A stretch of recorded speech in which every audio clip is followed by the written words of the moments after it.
Hey everybody, welcome to another episode from MRC University. Today we have Seth Wheeler with us again to give us some financial education. Today it's on investing. Is it risky? Is it not risky? Follow along so that you can find out.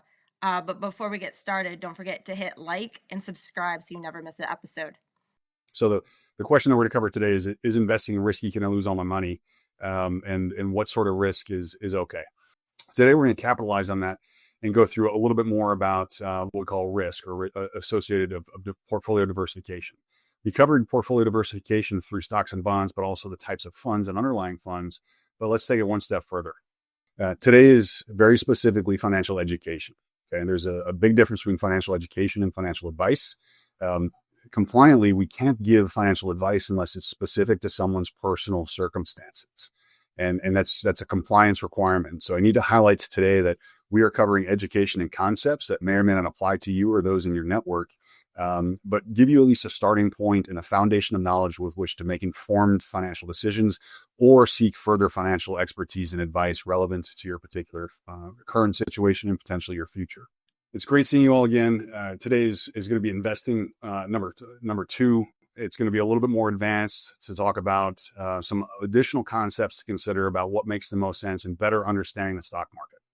So when we look at the indices and indexes that are relative to our investments, we can look at what we call different asset classes that you may have heard of. We can look at different sectors. These are all different types of investments. So you have stocks in the US for large corporations. We mostly know these as the S&P 500, the Standard & Poor's 500 index, which is a third party who rates the top 500 companies who are doing well inside the United States. Okay, but one may ask, well, what about all other companies? Okay, when we look at the S&P 500, the next segment of companies who are doing really, really well, but maybe not as well as the S&P 500 are called mid-cap companies. These are middle capitalized companies who they're names that you know. There's popular store brands and other products that you've heard of on a daily basis, but maybe aren't doing enough business contributions to the gross domestic product to be rated in the top 500.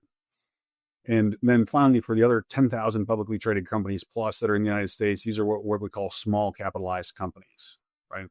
This is important to know that these are all U.S. domestic stocks. They're all U.S. publicly traded companies, but the top 500 are typically a little bit more consistent, right? They've got typically years of experience. They've got a huge market base.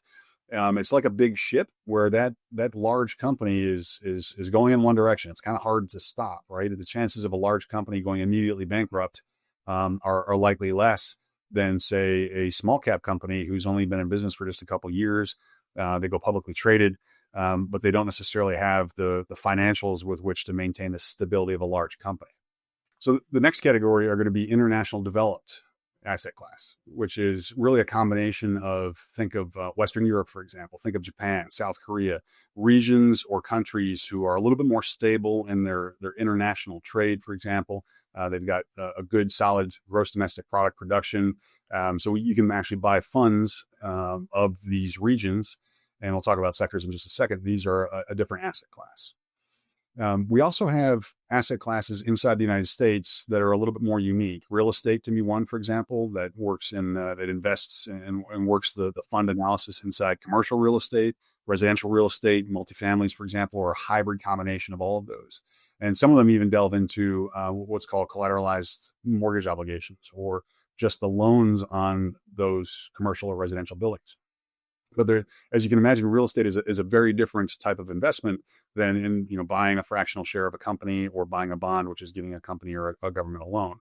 So it's a very different asset class and a very different style of investing into the real estate asset class. Similarly, commodities. This is an asset class that covers everything from precious metals bullion like gold, silver, copper in some cases, and other items that might be considered almost collectibles. Sometimes you'll see funds that have artwork in there, for example. But they also include things like gas, oil, petroleum, utilities like electricity. So it really, the commodities asset class really covers sort of all the rest of industry that are producing either steady revenues and steady incomes for those companies. And because of that, they're, again, a very different concept of investing besides buying a fractional share of a company or getting a company or a government a loan. So this understanding of the asset class is important because investing in one sector or a series of sectors can have very different results based on how that sector is doing for the year, that asset class is doing for the year. Typically, when we design diversified portfolios, I mentioned that we want at least 25 minimum individual stock bond investments to be called diversified. That's kind of an industry standard benchmark of what would be diversified. In most cases, more diversification is better. That way, it typically limits the amount of downside risk that investors have. But as you can imagine, it also limits your upside return. We're kind of aiming for the shock absorbers by diversifying. Likewise, we want to diversify across the asset classes. So a combination of different asset classes can adjust the overall risk profile of someone's investment portfolio. At this point, other than understanding the asset classes, I encourage you to speak with a professional investments manager to figure out how the apportionment of your money into each of these asset classes will make the most sense for you. That's the typical work of someone who works in investments management. But let's take it one step further. I use the word sector interchangeably a few times with asset class. That's important because if someone's using this educational video, which is not financial advice, but education, to learn more, a sector might be something like consumer discretionary, meaning when people have discretionary money, like a lot of us did during COVID, we weren't paying gas for travel expenses. Then it means we've got the ability to spend excess cash in our checking and savings accounts, and we tend to buy, for example, luxury goods. So there's a sector called consumer discretionary that typically of all these companies, when people have extra money, they go and they buy items from that sector. Another sector, for example, might be what we consider consumer non-discretionary. These are things that you have to buy. So when you look at the daily requirements for paying for certain things, HVAC, right? So the heating or the air conditioning goes out in your home. Yeah, you're not going to have a choice unless you want to suffer. You don't have the money. You're going to pay for either a new HVAC system or a repair for an HVAC system. So one of those sectors might include, for example, HVAC or electrical services, that when you need these things, that you're going to pay for them no matter what.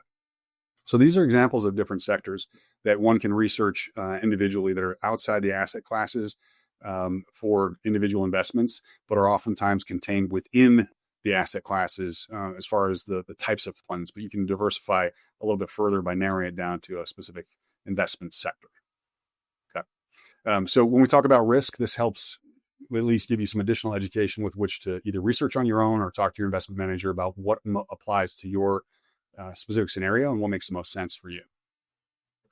We also, in a previous episode, talked about taxes. And this is important, not necessarily for retirement accounts that are non-taxable and like a Roth that grows over time, or deferred taxes like a TSP or a 401k that were once you start taking the money out in retirement, then you end up paying income taxes on that. For regular investments that are not inside a retirement account, we do have to pay the attention to the taxation of the funds that are inside of there. Mutual funds, for example, the fund managers told the Securities and Exchange Commission that they don't want to pay the taxes on the management of those funds. So mutual funds are what's called a pass-through tax investment, meaning that not only do you get the enjoyment of the dividends from the funds inside that mutual fund, but as part of your 1099 from your investments professional or your investment account, there can oftentimes be annual taxes due associated with your investments. It's been a pleasure talking with you today. I look forward to the next episode. Thanks for your time. As always, thank you for watching. Please like, subscribe, and share with your veteran friends and family. We appreciate you. Thanks. MRC University, a mission roll call series created to empower veterans, military families, and caregivers with the knowledge they need to lead confident, purpose-driven lives after service.